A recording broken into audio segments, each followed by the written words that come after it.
জেলা বিএনপি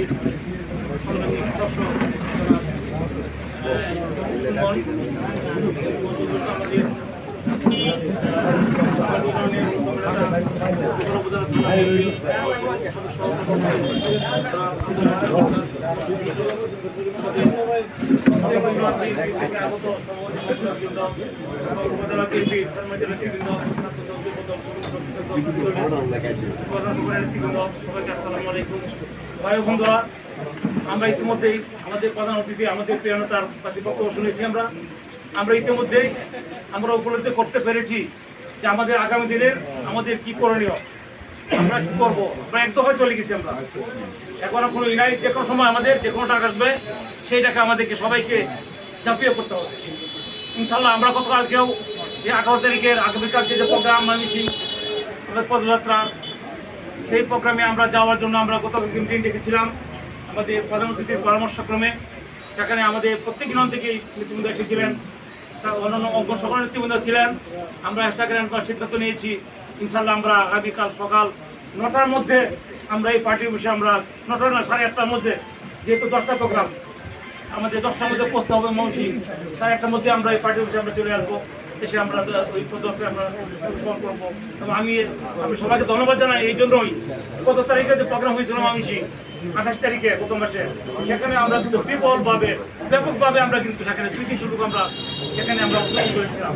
আমার বিশ্বাস আগামী কালকে প্রোগ্রামে আমরা সেইভাবে আমরা সুস্থভাবে আমরা এই পার্টিতে চলে আসবো। এবং এখান থেকে আমরা রিজার্ভ বাস যদি পাই, আমরা রিজার্ভ বাসে যাবো। তাহলে এনিওয়ে যে কোনো পন্থা যে কোনোভাবে হোক আমরা ইনশাল্লাহ কি করবো, অংশগ্রহণ করবো। আমরা সেইটা প্রস্তুতি নিয়ে রাখছি। আপনাদের কালকে জানাবো, আপনারা সবাই চলে আসবেন। পরিশেষে আমাদের পিন ভাই একটু ব্যস্ততার মাঝেও ওনার স্ত্রী অসুস্থ, ইয়েতে হাসপাতালে ভর্তি।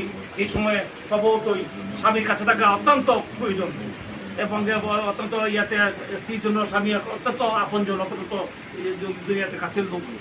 সেই পিন ভাই এই রাজনৈতিক কর্মকাণ্ডের জন্য আমাদের দিকে তাকিয়ে, দেশের জন্য দিকে তাকিয়ে, বেগম খালেদা জিয়া আমাদের নেত্রী, সেও অসুস্থ, সেও কারাগারে বন্দী।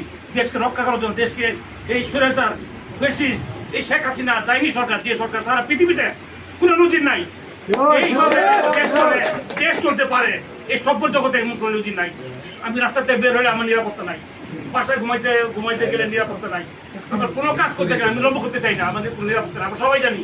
তাই এই সরকারকে 10 দিন পর্যন্ত এই দেশ থেকে করানো যাবে, সেই পর্যন্ত এই দেশের কোনো উন্নয়ন, তারা তো উন্নয়ন করে মেগা প্রজেক্ট করে মেগা চুরি করলো। তাই যদি বলতেছে বিদ্যুৎ বন্ধ হয়ে নেই, এই যে বিদ্যুৎ আমরা করছি, এই তার বাবার টাকা, এই দেশের জনগণের টাকা, শুধু তাই এই দেশের টাকা না, বিদেশ থেকে ঋণ আনছে। বিদ্যুৎ এই করে করা হচ্ছে। আপনি দেশে আনছে 5,000 কোটি টাকা, খরচ করছে 1,000 কোটি টাকা, বাকি 4,000 কোটি টাকা লুটপাট করে ফেলেছে। বেগম পাড়া, মালয়েশিয়া সব করে তারা বাড়ি করবে।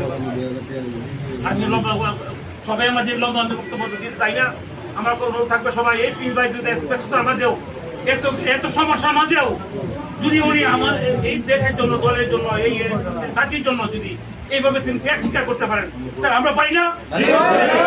আমরা তো এত সমস্যা আছি না, সমস্যা আমরা সবাই আছি, এত সমস্যা তো আমাদের নাই। ওনার উপরে রাজনৈতিক সমস্যা, দলীয় সমস্যা, গ্রেপ্তার হুলিয়া মামলা মতো কিছু না, তারপরে উনি করে আছেন। আমরা তো শুধু যাবো, কালকে যাবো, যাওয়ার ব্যবস্থা আমাদের আছে ইনশাল্লাহ, আমরা যাওয়ার ব্যবস্থা করবো, আপনি শুধু আসবেন। ঠিক আছে, সবাইকে সবাইকে ধন্যবাদ জানাই। আর আমরা বিশেষ করে একটা কথাই বলি ভাইয়েরা, বুঝছি না যে ঘরে আগুন লাগলে সবই পুড়ে দিন, বাকি থাকবো, হ্যাঁ বাকি থাকে না, সব ফুটে থাকে, কেটা খাবো, গাড়ি বাজি সব কিছু থাকে, ঘরে আগুন লাগছে, সবাই কিন্তু আমরা দোষ হয়ে যাবো। এই জন্য না, এটা তো পিস ভাই আছে, কাজল প্রফেসর আছে, মুসলিম আছে, নেতারা আছে, যারা নেতারা আমরা এরা আসছি, সবাই নেতারা এনে সাধারণ কর্মীদেরকে কি করতে হবে, সাধারণ মানুষকে আমাদের সম্পৃক্ত করতে হবে। খালি নেতারা না, যাদের জনগণ সব জানে, সব বুঝে, ডাক দিলে তাদেরকে সহযোগিতা করলে, তাদেরকে ডাক দিলে আসে, আমাদেরকে ডাকে আসে, আমাদের কাজটা করতে হবে। আমি লম্বা করে ফেলছি। যাই হোক, আমি সবাইকে ধন্যবাদ জানি, কৃতজ্ঞতা জানি সভাপতি। আজকে আপনারা সবাই স্বল্প সময় নোটিশে আপনারা এখানে এসে আসছেন, এই জন্য আমি পক্ষ থেকে, কেন্দ্রের পক্ষ থেকে, সকলের পক্ষ থেকে শুভেচ্ছা অভিনন্দন জানাই।